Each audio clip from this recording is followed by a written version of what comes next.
you have, good hormonal balance, that you're able to stay lean year round, you're able to have a good amount of muscle mass.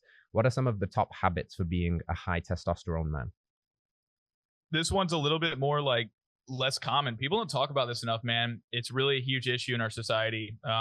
Detoxification strategies. I think just overall focusing on holistic detoxification. This includes getting out anything that is not meant to be in your body. Heavy metals, cadmium, arsenic, lead, et cetera, mold exposure, very common. I'm getting out of the mold exposure issue myself. My thyroid, I had like hypothyroid issues going on during the time I had the peak of mold exposure. It really tanks your thyroid function. So that's something I personally experienced, is just disrupting all my hormones by having mold exposure. So getting mycotoxins and mold out of the body. This also includes through diet, like getting the wrong coffee beans or getting the wrong peanut butter. Like that stuff is going to be contaminated as well in mycotoxins.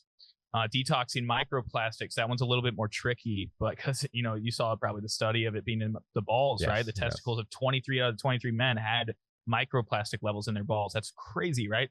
So I can guarantee a lot of us, even today, eating the cleanest diet, limiting plastic use, even after 3, 4, 5 years I've been doing this, I'm still probably having microplastics in my system. It takes a while to detox. Be patient with that. But microplastics, forever chemicals, they're called forever chemicals. So, I mean, shit, that's going to be a challenging one to get out of the body. But, limiting things like nonstick pans, a bunch of other things that are in your environment, getting rid of any VOCs, volatile organic compounds. This could very well be just the couch you're sitting on. You sit on it, invisible shoots up, and these little invisible contaminants you're breathing in through your nose. They're settling down on everything in the house.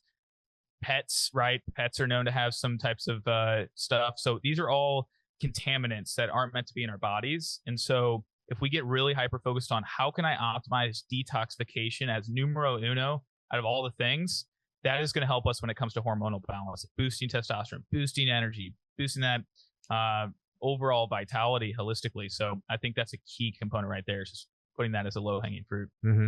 I know we're both a fan of the NADs too, and that's part of what you just said, like removing microplastics from clothing and these PFOAs and things like that. And, just either freeballing it or thinking about what you put on your NADs and protecting the boys. I think there's so much that we can go in, but I think you're hitting something there that's really important, which is if you're effectively detoxing by sweating daily and limiting the amount of the nasty stuff coming in, the hormones are supposed to naturally default to be, high energy and high state. If they're not, it indicates that something is going on at a root level, and we've got to find it. And it could be so many things, from the food to the plastics to the blue light and all those things that you said. So you just have to be, aware of that stuff, which is easier said than done in a world that feels quite sick and feels quite poisoned. But again, I guess the mentality that you take around that just empowers you, as opposed to being victim to all of those. You can become victor over them, and really try to take some of your power back. I like how you bring that up, actually, real quick. I wanted to mention, like, not even just detoxing physical body, because that is such a 3D plane thinking.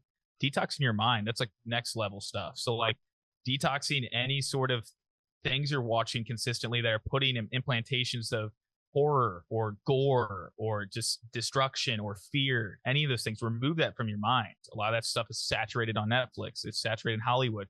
Remove that stuff from the mind, and do your best to also remove anything you're listening to when it comes to music, like rap lyrics and a lot of trash music is so common today. Like those frequencies are messing you up, even if they aren't even bad lyrics, like those frequencies that are mainstream typically are infiltrated by nefarious energies. So just like eliminate that, sit in peace more, sit in quiet, don't watch TV as much. Like simple ways right there to detox the mind, which also completely affects your hormones, right? Because if you're in that fight or flight response, testosterone is going to go down, right, from adrenaline. So yes, I heard recently someone said something along the lines of, your physical body is made up of what you put in your mouth, and your spiritual, emotional body is what you put in your eyes and ears. And I think that's a really interesting way of looking at it. Because exactly like you said, you can spend your free time ponder maxing and thinking about lives and looking at trees and being grateful, or you can spend it doom scrolling or looking at butts or anything else, and I think you've got to really think about holistically.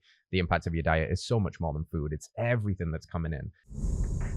All right, friends, thanks for tuning in to another episode of Radical Health Radio. We got a fresh new podcast for you every Wednesday. If you enjoyed the show, consider liking, subscribing, reviewing, and rating us on your podcast platform. It helps to spread this message of radical health. We'll see you next week.